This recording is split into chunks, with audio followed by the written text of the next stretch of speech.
يا صباح الفل، يا صباح الخيرات، يا صباح الجمال. انا هشرح لكم دلوقتي سؤال. آه ازاي ترد على السؤال ده حاجة اسمها الفاشتلون اللي لا يخلو اي امتحان منها. يعني انا هشرح دلوقتي ازاي تقدم نفسك ده. اوعى ما تحفظش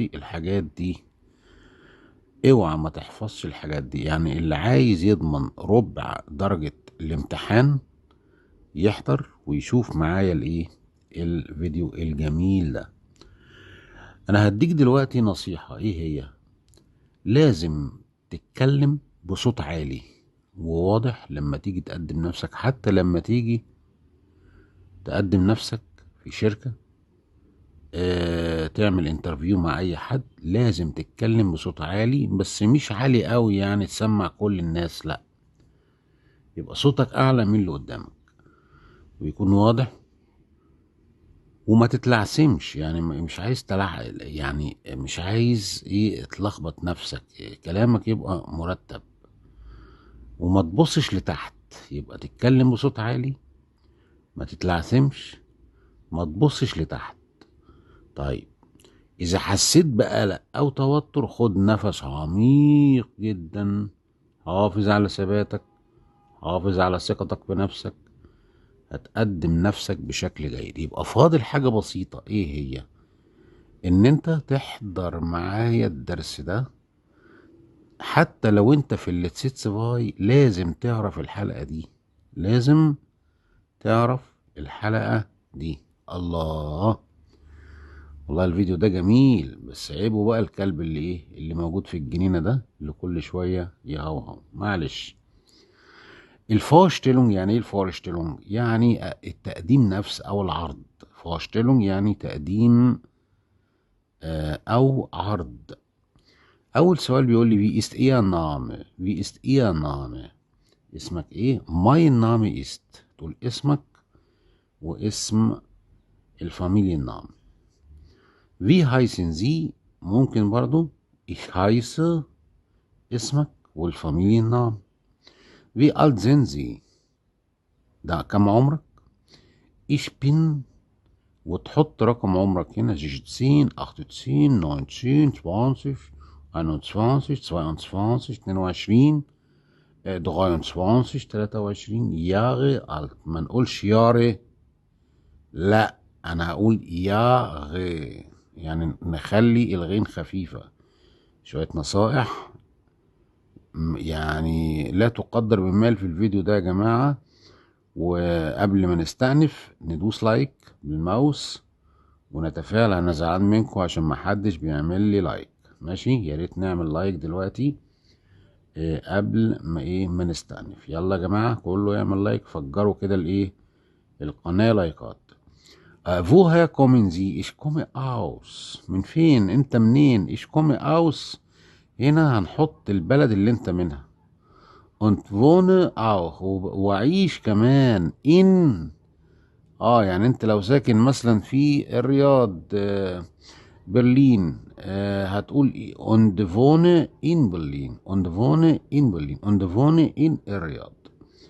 wo wohnen Sie؟ أين تسكن؟ ich wohne in. ما اقولش ايش، لا، غلط الكلام ده، هيقول عليك انت ما بتعرفش تنطق. ich wohne in، ده الجهة الإقامة. Was sind Sie von Beruf؟ شغال ايه؟ ich bin، هنحط وظيفتك هنا.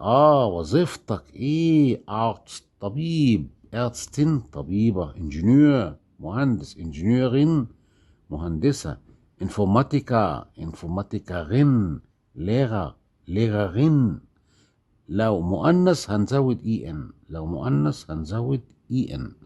وبعد ما تقول الوظيفة لازم تقول فون بغوف. لازم تقول فون بغوف. الله، دي حاجات جميلة جدا. شفتوا الفيديو حلو بقى ازاي؟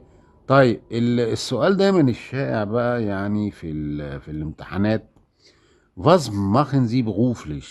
Was machen Sie beruflich؟ اللي هو للسؤال عن المهنة.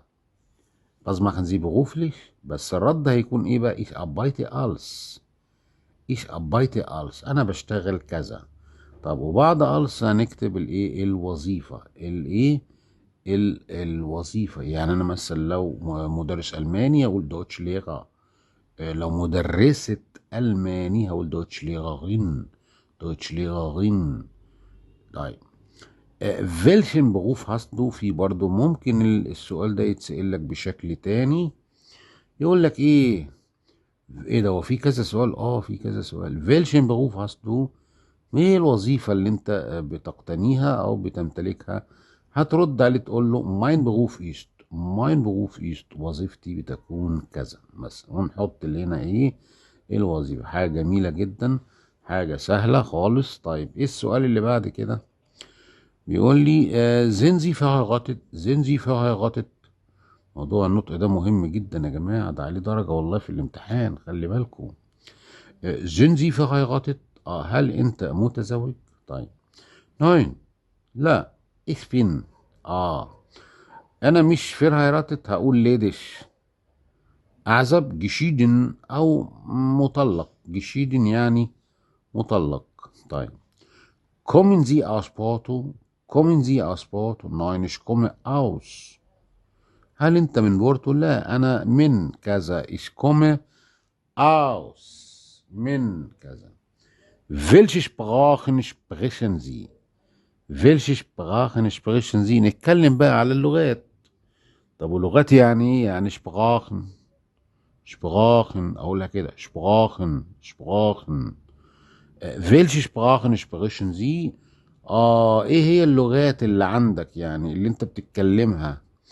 لازم اقول له الطريقة دي او الصيغة دي. اقول له meine Muttersprache، لغة الام بتكون ist.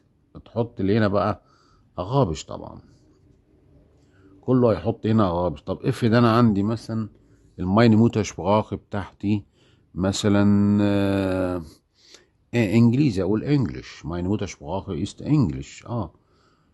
und spreche Englisch. und spreche English. بعد ما نكتب هنا meine Muttersprache und spreche English und ein bisschen Deutsch. وبتكلم انجليزي وشوية الماني. شوية يعني الله، ايه شوية دي؟ ein bisschen ein bisschen ein bisschen Deutsch. احفظوها. ein bisschen Deutsch ein bisschen Deutsch. طيب خلي بالك بقى من دي جدا جدا جدا. ايه بقى يا خالد دي؟ دي بقى خلي بالك، السؤال ده مهم جدا. واحد بيسألني بيقول لي ايه ده، انت رحت ألمانيا قبل كده؟ رحت أمريكا قبل كده؟ رحت السعودية قبل كده؟ رحت الكويت قبل كده؟ اقولها ازاي؟ اوعى تستخدم بيزوخن، لا. ومش هيجيب لك سيرة بيزوخن زرت، ولا رحت بس دوجي جانجن، ولا بس دوجي فاغن، لا. دي ليها صيغة تانية. ايه هي؟ فاغن زي شون einmal in. ونحط هنا البلد اللي بسأل عليها. يعني مثلا لو انا عايز اقول ايه، رحت قبل كده برلين. waren Sie schon mal einmal in Berlin؟ waren Sie schon einmal in Berlin؟ طيب لو انا ما رحتش هقول ايه بقى؟ nein nein ich war niemals in. انا عمري ما رحت. انا عمري ما رحت. ich war niemals in Kairo. ich war niemals in Berlin. ich war niemals in Tokio.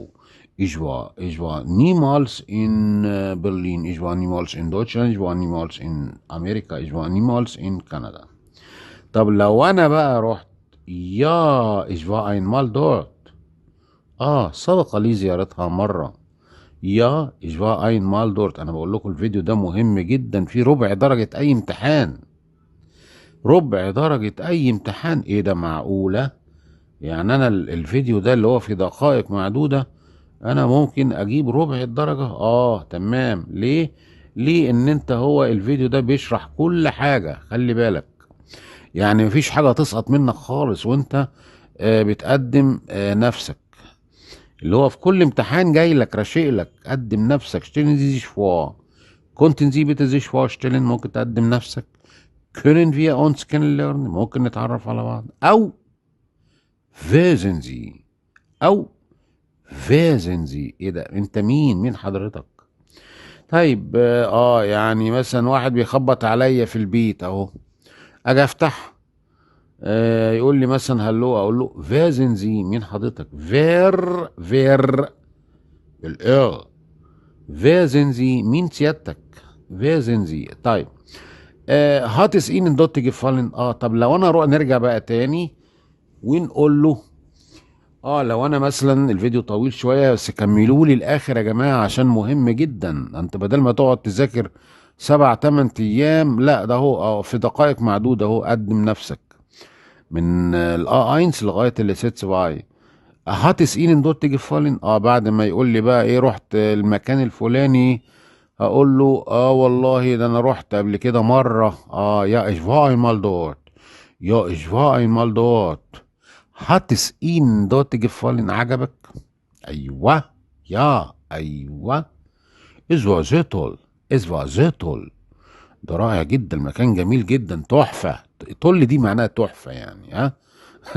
يعني يجي يقول لك تحفه، طل سوتل، تحفه جدا، تحفه قوي، مش ممكن. ده اسم فاليكا. طيب خلي بالك بقى، هو انت هتسيبه كده يروح لحاله؟ لا، ما تسيبوش لحاله، لا، ده انت تقطع فروته تقول له ده اسم فاليكا، الاكل كان جميل. محدش يجيب لي بقى جوت مع اسن. ايه ده؟ هو انا ما بقولش جوت مع اسن؟ لا، ما تقولش جوت مع اسن. امال هتقول ايه؟ هتقول لكا. ما تقولش ليكر، لا غلط، لكا. لكا، سو لكا. بس اسم والله الالماني ده جميل يا جماعه، والله عسل الالماني ده، بس احنا ايه، نقرب منه، نحضر الفيديوهات ونشوف الكلام الجميل والجديد.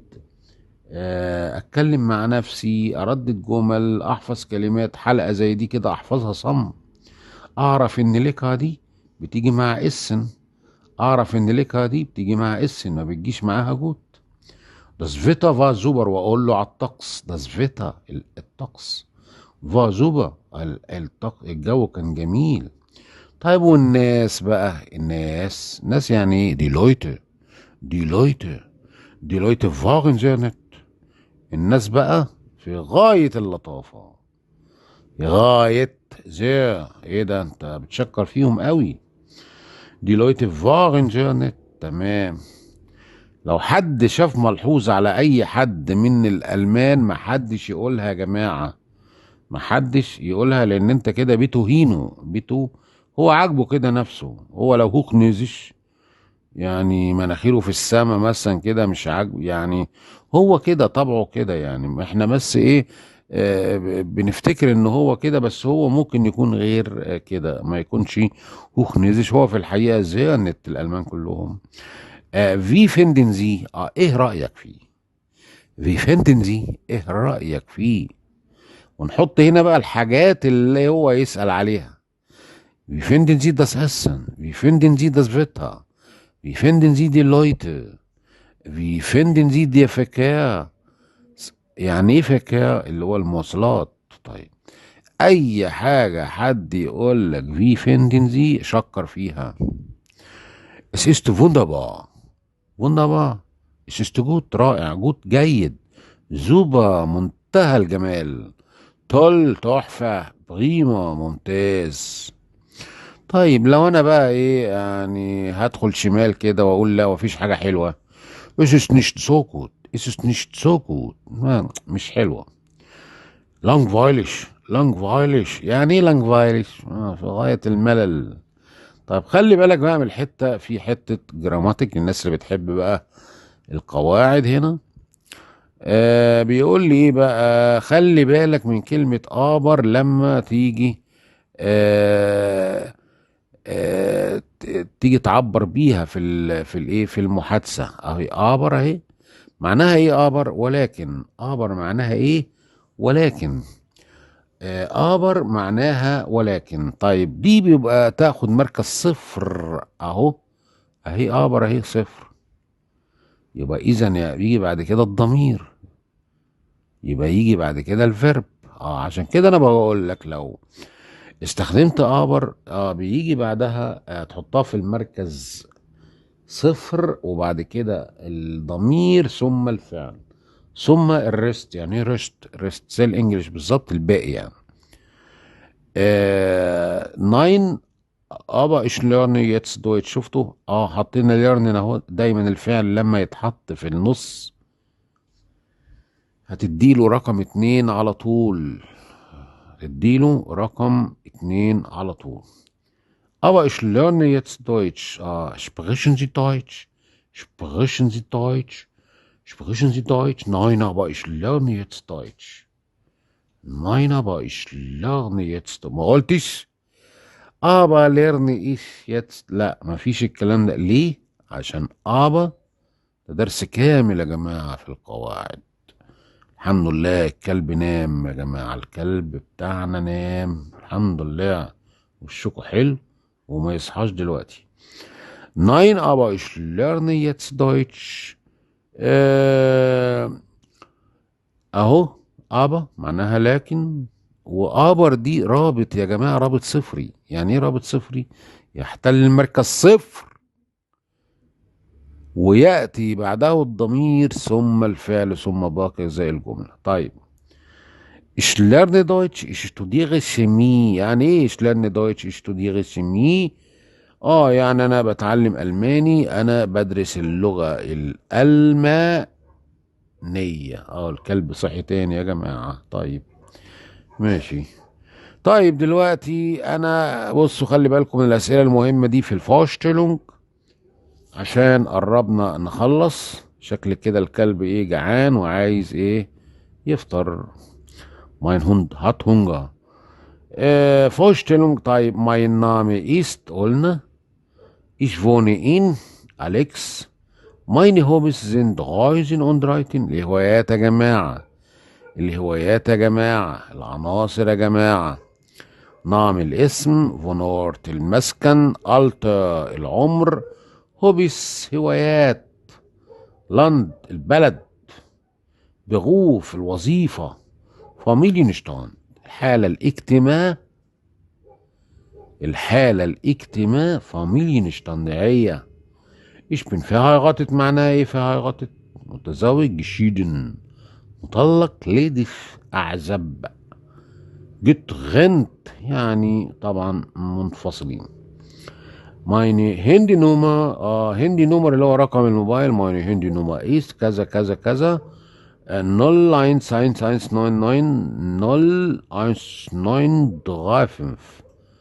يا sehr gut. اسمعوا كتير يا جماعة عشان بتفرق معانا. Noch einmal, wie ist Ihr Name? Wie heißen Sie? Wie alt sind Sie? كم عمرك? Was sind Sie von Beruf? Was machen Sie beruflich? Woher kommen Sie? Wo wohnen Sie? أهم الأسئلة اللي بتيجي في الامتحان. Was machen Sie gern? Welche Hobbys haben Sie? Haben Sie ein Handy؟ معاك موبايل. Wie ist Ihre Handy-Nummer؟ ده مهم جدا يا جماعة. النمر زيبن ده للA1 ولم الشمل. رقم 7 ده. الأسئلة دي كلها بتاعت لم الشمل يا جماعة اهي. اللي عايز لم شمل امتحان الشفهي اهو، السبع أسئلة دول جايلك جايلك. قدرك بإذن الله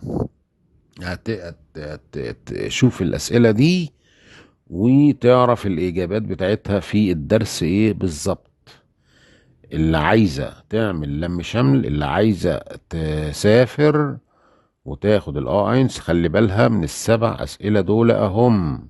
شيروا الفيديو ده، واللي عنده أي تعليق يا جماعة يكتبهولي. اللي عايزني أشرح له أي قاعدة يكتبها لي في تعليق. وما تنسوش تقولوا لي إيه رأيكم في الفيديو، ويا ريت تعملوا لي مثلا فورشتلوا لنفسكم في أي تعليق عشان تستفيدوا. لازم تعملوا تعليق على الفورشتلونج عشان ايه تستفيدوا.